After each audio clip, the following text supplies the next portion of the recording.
गुरु ब्रह्मा गुरु विष्णु गुरुदेवो महेश्वरा गुरु साक्षात परब्रह्म तस्मै श्री गुरुवे नमः। तस्मै श्री गुरुवे नमः। नमस्कार मित्रों, मैं चंद्रमोहन वैद एस्ट्रो सर्किल अलवर में आपका स्वागत करता हूँ।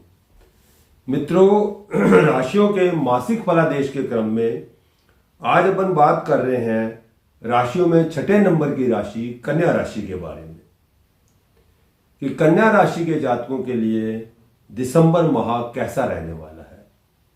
मित्रों, यह जो फलादेश होता है यह ग्रहों के गोचर के अकॉर्डिंग स्थिति के अनुसार बताया जाता है कि दिसंबर माह में जो ग्रहों की स्थिति कहाँ कहाँ किस किस भाव में कैसी रहने वाली है और कौन कौन सा ग्रह फायदा पहुंचाने वाला है, कौन से ग्रह से सतर्क रहने की जरूरत है, इन सभी बातों पे अपन विचार करेंगे।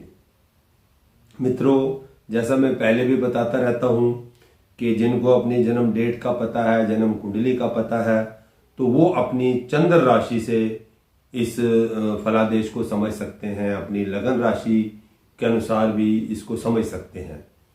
लेकिन जिनको अपनी जन्म कुंडली का पता नहीं है या डेट ऑफ बर्थ का पता नहीं है, तो वो लोग अपने प्रचलित नाम की राशि के अनुसार भी इस फलादेश को समझ सकते हैं।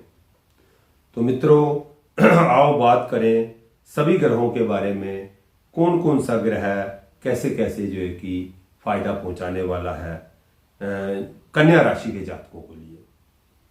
तो सबसे पहले हम बात करें सूर्य देव, ग्रहों के राजा, उनके बारे में। तो ये सूर्य देव विराजमान है तीसरे भाव में और ये स्वामी होते हैं 12वें भाव के। तो सूर्य देव जो है तीसरे भाव में बैठकर जो है कि अच्छे फल देते हैं। तो जो है कि किसी को जो है कोई विदेश यात्रा करनी है, कोई विदेशी व्यापार करना है, कोई वीजा बनवाना है, तो उसके लिए ये समय बहुत अच्छा है। और सूर्य देव तीसरे भाव में बैठकर पराक्रम में वृद्धि करते हैं। भाई बहनों के साथ सहयोग अच्छा रहेगा, छोटी मोटी यात्राएं भी करवाते हैं। और इनकी जो है 7वीं दृष्टि भाग्य भाव पे होती है, तो भाग्य भी जो है कि पूरा साथ देता है। 16 तारीख के बाद ये आ जाएंगे चौथे भाव में, सुख भाव में, तो ये सुखों में भी वृद्धि करेंगे। तो सूर्य देव की तरफ से पूरा सहयोग मिलने वाला है। इसी तरह हम बात करें चंद्रदेव के बारे में। तो चंद्रदेव के बारे में जैसा लंबा चौड़ा फलादेश नहीं किया जा सकता, वैसे चंद्रदेव जो है वो धन अपने लाभ भाव के स्वामी है, 11वें भाव के स्वामी हैं।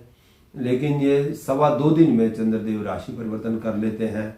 जब जब ये है जो है कि शुभ ग्रहों के साथ होते हैं, शुभ भावों में होते हैं, तो जो है कि उन 2.25 दिन जातक मानसिक तौर पर बहुत खुश रहता है, प्रसन्न रहता है।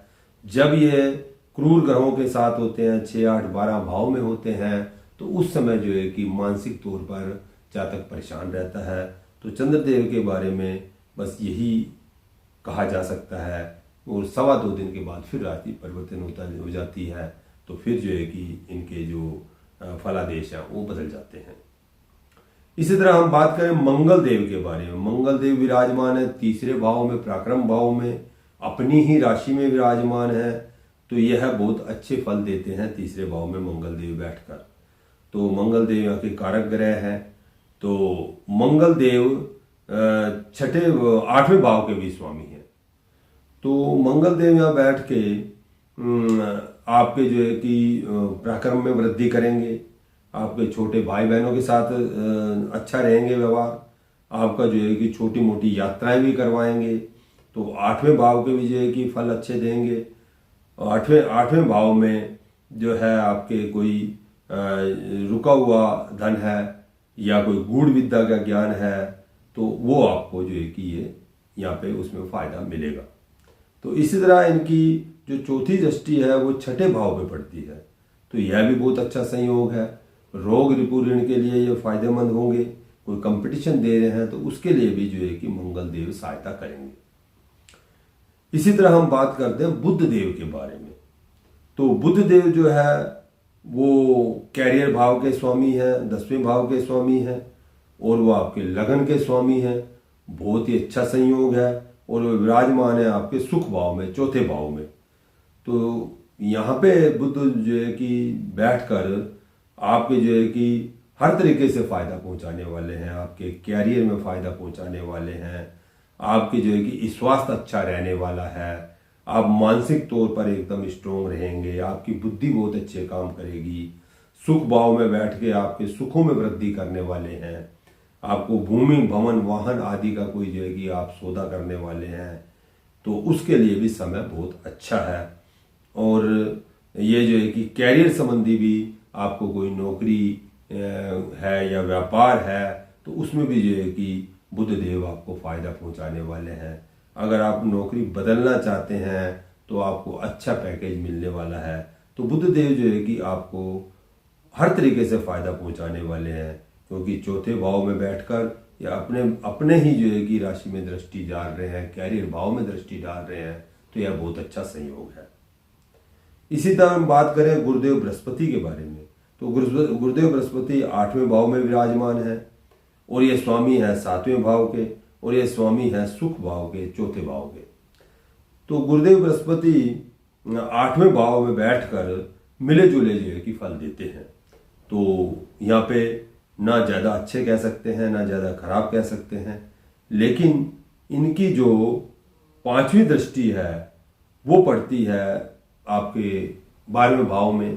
तो यह बहुत अच्छा संयोग है जो है कि 12वें भाव में दृष्टि होने से आपको विदेशी यात्रा कर रहे हैं, या वीज़ा बनवाना चाह रहे हैं, या विदेशी व्यापार कर रहे हैं, तो उसमें गुरुदेव बृहस्पति आपको बहुत ही सहयोग करने वाले हैं। और इस तरह इनकी 7वीं दृष्टि है वो धन भाव पे है, तो धन संबंधी समस्याओं का समाधान करने वाले हैं। आपको कुटुंब परिवार में जो है कि शांति होने वाली है। और इसी तरह इनकी 9वीं दृष्टि जो है वो चौथे भाव पे है, सुख भाव पे है, और जो है कि धन भाव पे भी दृष्टि है। धन में वृद्धि होगी और सुखों में वृद्धि होगी। तो गुरुदेव बृहस्पति की तरफ से भी अच्छा सहयोग मिलने वाला है। इसी तरह हम बात करें शुक्र देव के बारे में, तो शुक्र देव जो है कि धन भाव में विराजमान है, अपनी ही राशि में विराजमान है, और ये स्वामी होते हैं आपके भाग्य भाव के। बहुत ही अच्छा संयोग। भाग्य भाव के स्वामी धन भाव में विराजमान हो तो सुखों में वृद्धि होती है, धन में वृद्धि होती है, भाग्य पूरा साथ देता है। और धन भाव में अपनी ही राशि में बैठे हैं, तो यह और भी अच्छा जो है कि संयोग है। आपको जो है कि लग्जरी लाइफ जो है कि जीने के लिए बहुत ही अच्छा जो है कि भाग्य का भी साथ मिल रहा है और धन का भी साथ मिल रहा है। तो आप जो है कि कुछ भी कहीं भी जो है कि कोई अच्छी यात्रा कर सकते हैं, अच्छे जो है कि परिधान खरीद सकते हैं, अच्छे जो है कि सुख और जो है कि लग्जरी लाइफ के लिए कोई भी चीज़ें आप खरीद सकते हैं। यह दिसंबर माह आपके लिए बहुत फायदा करने वाला है शुक्र देव की तरफ से। इसी तरह हम बात करें शनि देव की तरफ से, तो शनि देव जो है 5वें भाव के स्वामी हैं और 6ठे भाव के स्वामी, और 6ठे भाव में ही विराजमान है। तो 6ठे भाव में बैठ के शनि देव अच्छे ही फल देते हैं और अपनी ही राशि में है। तो यह बहुत अच्छा संयोग है। तो 5वें भाव के भी ये अच्छे फल देंगे। आपको जो है कि संतान संबंधी, आपको शिक्षा संबंधी कोई आप कंपटीशन देने जा रहे हैं तो उसमें भी फायदा मिलेगा। और आप जो है कि इनकी दृष्टि जो 12वें भाव पे है, तो ये भी अच्छा बहुत संयोग है। तो इसमें भी जो है कि कहीं आप विदेश यात्रा के लिए जा रहे हैं तो उसके लिए भी यह बहुत अच्छा समय है। शनि देव जो है कि भी बहुत अच्छा फायदा पहुंचाने वाले हैं। इसी तरह हम बात करें राहु देव के बारे में, तो राहु देव जो है वो 7वें भाव में बैठकर दाम्पत्य जीवन में दिक्कत पैदा करते हैं। तो यहाँ सतर्क रहने की जरूरत है। व्यापार के लिए सही है, लेकिन जो है कि पार्टनर के साथ संबंध भी जो है कि गड़बड़ा सकते हैं। तो राहु देव से सतर्क रहने की जरूरत है, और केतु देव से भी सतर्क रहने की जरूरत है। केतु देव भी जो है आपके लगन में बैठकर अच्छे फल नहीं देते हैं। यहाँ भी जो है कि सतर्क रहने की जरूरत है। तो राहु और केतु के मंत्रों का आप जाप कर सकते हैं और जो है कि फायदा ले सकते हैं, और इससे सतर्क रह सकते हैं, जिससे इनके जो है कि दुष्परिणामों में कमी आएगी। तो कुल मिला के कन्या राशि वालों के लिए दिसंबर माह अच्छा फल देने वाला है। मित्रों, आपको हमारा ये प्रोग्राम अच्छा लगता है तो आप हमारे चैनल एस्ट्रो सर्किल अलवर को लाइक करें, सब्सक्राइब करें, जिससे हमारा मनोबल बढ़ता रहे और हम इसी तरह आपके लिए अच्छी अच्छी ज्योतिष जानकारियां लेके हाजिर होते रहें। जय भोलेनाथ।